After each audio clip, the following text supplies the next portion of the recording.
Dalam surat Al-Munafikun ayat 9 Allah berfirman, Ya ayyuhallazina amanu la tulhikum amwalukum wala auladukum an dzikrillah wa may yaf'al dzalika faulaika humul khasirun. Apa yang membuat kita lupa pada Allah? Dua ini yang paling banyak membuat kita lupa pada Allah. Satu, la tulhikum amwalukum wala auladukum, karena harta, jabatan, pangkat, kedudukan, lupa pada Allah. Bukan berarti tidak boleh jadi orang kaya, jangan salah paham. Bukan berarti tak boleh jadi pejabat, silakan. Jika perlu yang menjabat itu orang-orang Islam semua, dan orang-orang yang soleh, orang-orang beriman, jika perlu begitu. Jangan bilang Islam itu anti politik, jangan. Ini salah kaji namanya. Ada orang bilang, saya berhenti berpolitik Ustaz. Kenapa? Politik itu dunia saja tuh. Salah. Nabi itu guru politik terbaik dunia. Kalaulah Nabi tak berpolitik, tak ada negara Arab. Siapa pemimpin pertama negara Arab? Nabi Muhammad. Karena Mekah, Madinah itu tak ada pemimpin, Pak. Itu sebabnya kenapa Nabi Muhammad SAW diutus oleh Allah di Mekah. Kenapa Nabi Muhammad tak diutus di Mesir? Kenapa Nabi Muhammad tak diutus di Baghdad, di Irak? Kenapa Nabi Muhammad tak diutus di negeri Palestina, negara-negara Arab yang lain? Negara Palestina ada pemimpinnya, negara Mesir ada pemimpinnya, negara-negara Irak ada pemimpinnya, negara lain ada pemimpinnya. Satu-satu negeri yang tidak ada pemimpin adalah Makkah. Di situ Nabi diutus oleh Allah untuk jadi pemimpin. Maka Nabi Muhammad SAW akhirnya jadi pemimpin, jadi presiden. Peletak batu pertama politik dalam Islam Nabi Muhammad. Jangan kita keki dengan politik. Sekarang kan mulai dikabur-kaburkan Islam itu. Kenapa Ustadz berpolitik di masjid? Sunnah. Sunnah Rasul berpolitik. Karena politik itu asalnya, the politic is true. Politik itu kebenaran. Yang salah itu pelaku-pelaku politik. Politik itu benar. Bagaimana Nabi bisa berdakwah tanpa politik? Contoh, ini politik Nabi Pak ya. Contoh, agak sedikit berbeda. Ketika Nabi dilempar, waktu Nabi di Mekah dilempar dengan kotoran, Nabi diam. Kenapa Pak? Hah? Nabi dilempar dengan kotoran, Nabi diam. Nabi pergi ke Taif dilempar dengan batu berdarah, Nabi diam. Kenapa? Apa?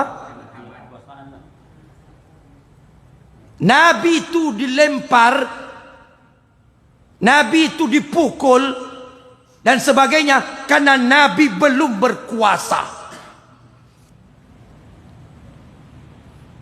Memang kesabaran itu sifatnya, tapi secara politik Nabi belum punya kekuasaan. Nabi mau dibunuh, Nabi diam. Nabi diusir dari Mekah, diembargo, pindah ke Habsah, pindah ke Taif, gagal. Akhirnya pindah ke Yasrib. Kenapa Nabi pindah ke Yasrib? Perintah Allah. Di Yasrib itulah Nabi akan membangun politik, mengatur siasat. Dalam bahasa Arab politik itu as-siyasah, membangun siasat di Masjid Nabawi. Dan akhirnya Nabi Muhammad menjadi penguasa di Madinah. Fathul Makkah. Ketika Fathul Makkah, berapa Nabi bawa tentara? 10.000 tentara dari Madinah yang sudah dilatih oleh Nabi. Sampai di Makkah, inna fatahna laka fatham mubina. Turun firman Allah, penaklukan kota Mekah. Ketika Nabi berkuasa di Madinah, membawa senjata lengkap dan bala tentara sampai di Mekah, semua orang Mekah kecut dan ketakutan. Tidak satu pun yang berani menyentuh Nabi. Akhlak Nabi memaafkan mereka. Iza jaa nasrullahi wal fath. Berbondong-bondonglah orang masuk Islam karena kekuasaan Nabi. Termasuk orang kafir, banyak yang pura-pura masuk Islam, takut sebab Nabi sudah punya kekuasaan dari politik. Sejak Nabi berkuasa, ada yang berani meludahi Nabi? Hah? Ketika Nabi jadi penguasa, ada yang berani melempar Nabi? Ada yang berani mengejek Nabi? Tidak ada. Kalau ada, diperangi. Itu namanya politik, Pak. Kenapa kita dilempar diam? Politik. Politik Nabi. Biar saja, biar saja. Sabar. Kenapa dilempar dengan batu Nabi diam? Politik. Begitu cara Nabi menarik perhatian masyarakat, mendakwakan Islam dengan rahmatan lil alamin. Tapi ketika Nabi sudah berkuasa, jangankan orang kafir, Pak. Jangankan orang kafir, orang Islam yang rumah-rumah mereka tidak solat laki-lakinya ke masjid. Apa kata Nabi? Wah, coba kan? Betul tak? Tegas tak? Bakar. Hai sahabat Bilal, kumpulkan api unggun, kayu bakar. Periksa siapa rumah-rumah mereka yang ada laki-laki. Tegas Nabi. Sudah besar suara Nabi. Kenapa? Karena Nabi berkuasa, memegang puncak kekuasaan politik. Ini yang banyak dilupakan. Taunya Nabi itu lembut, taunya Nabi itu adem ayam. Tidak, Pak. Asyidda'u 'alal kufar, ruhama'u bainahum. Sikap tegas ketika sudah punya kekuasaan. Tetapi politik Nabi mengajak orang untuk menyembah Allah Subhanahu wa ta'ala, hidup jujur supaya selamat amanah. Kalau sekarang tidak, berpolitik mengajak orang bermaksiat, mengajak orang menipu, mengajak orang manipulasi, mengajak orang menghancurkan negeri. Itu yang salah. Yang salah itu bukan politiknya, tetapi pelakunya. Akhirnya lupa kepada Allah Subhanahu wa ta'ala. Dapat kedudukan, lupa pada Allah. Dapat kekuasaan, lupa pada Allah. Bahkan ketika jadi rakyat biasa dia rajin ibadah, ketika punya penguasa dialah penghalang dakwah. Oh, ketika belum jadi, Pak, oh, pesantren datang, masjid datang, ya kan? Betul enggak? Politik sekarang kan begitu. Datang bertamu, Assalamualaikum Bapak Ibu, saya silaturahim dengan saudara-saudara saya di sini. Alhamdulillah senang hati saya. Ndek, mak, lunak gigi baru lidah. Hah? Kalau ada maunya gitu ya. Ya mudah-mudahan silaturahim ini bisa kita pupuk baik-baik, ukhuwah Islamiyah ya Bapak Ibu ya. Insyaallah nanti kalau saya terpilih, rakyat-rakyat akan saya bantu, yang miskin-miskin akan kita utamakan. Ada nampak nanti namanya syariat. Oh, semua syar'i. Kita buat koperasi syariat, kita buat syariat, segala syariat. Setelah berkuasa, yang berdiri maksiat. Ini artinya lupa kepada Allah. Yang salah siapa, Pak? Sadar juga Pak Ibu yo. Datang masjid, Bapak Ibu apa yang kurang di sini?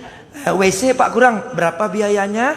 10 juta Pak. Nanti tim saya akan mengeluarkan ya. Saya bantu 25 juta insyaallah Pak ya. Ada lagi kurang Pak? Karpet. Oh ya, karpet nih besok ganti semuanya ya. Cari yang bagus. Rupo dak terpilih ro. Mano karpet petang? Balian. Astagfirullah. Bukan politik yang salah Bapak Ibu. Pelaku yang salah. Dikasihlah jilbab. Ibu-ibu, saya ada bawa jilbab ini. Mana tim? Tolong bagikan jilbab. Jilbab. Tapi elok bapak tu yo. Bagi wak jilbab denyo. Kata setelah terpilih ternyata benar terpilihlah. Tak tiba-tiba ke masjid le. Tak datang ke masjid. Jangankan datang ke masjid, mencarinya pun payah. Boleh kami datang pengurus masjid. Pak, kami nak ketemu sama Bapak Hasan. Oh, tak bisa. Bapak lagi sibuk, banyak tamu. Protokol 5 lapis. Tap. Betul tak? Itu yang salah. Yang lebih berbahayanya ketika mendapatkan jabatan, kedudukan, harta dengan cara main money. Disebut dengan money politik. Sogok sana, sogok sini. Sogok sana, sogok sini. Berarti cara mendapatkan sudah melanggar aturan Allah. Kalau itu masih ada di negeri kita, takkan pernah baik, Pak. Datang serang pajar. Wah, iya puluh. Pambiak yo. Habis gimana Pak Ustaz? Rogo mahal sedonyo. Tiba-tiba orang bagi piti 3.000. Dapat je makan seminggu dah. Alah selesai. Iya, kita makan seminggu kenyang, tapi 5 tahun kelaparan. Itu yang terjadi. Lupa kepada Allah. Jangan jadikan jabatan itu kita lupa kepada Allah Subhanahu wa taala. Yang terakhir. Ini waktu dah masuk Pak. Kau nak bunyi? Belum ya? Terakhir, penutup. Lupa kepada mati. Wah, ujung-ujungnya lupa dengan mati.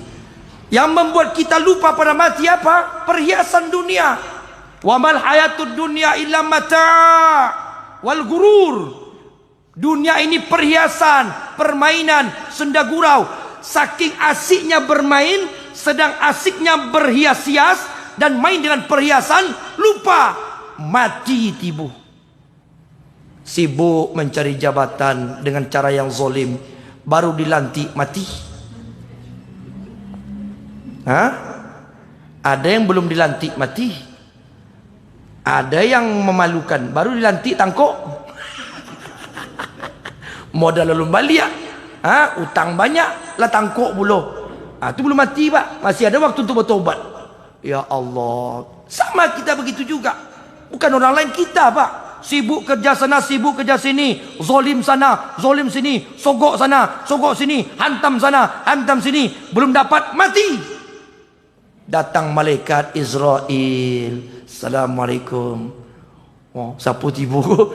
Malaikat Israel datang bertamu. Mau tak Bapak Ibu? Mau tak rumah kita didatangi malaikat? Yang datang tu malaikat Israel. Datang bertamu. Sedang bawa mobil datang malaikat. Sedang berzikir datang malaikat. Sedang berbuat maksiat datang malaikat. Sedang banyak berbuat zalim kepada orang datang malaikat. Rupanya mati sudah dekat. Mudah-mudahan kita Bapak Ibu jangan sampai lupa dengan 3 hal itu.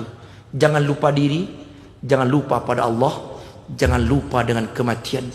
Jika kita ingat mati Pak, insya Allah kita akan sadar diri dan kita akan tahu dengan Allah Subhanahu wa taala bahwa semua kita ini pasti bertemu dengan satu titik, yaitu kematian.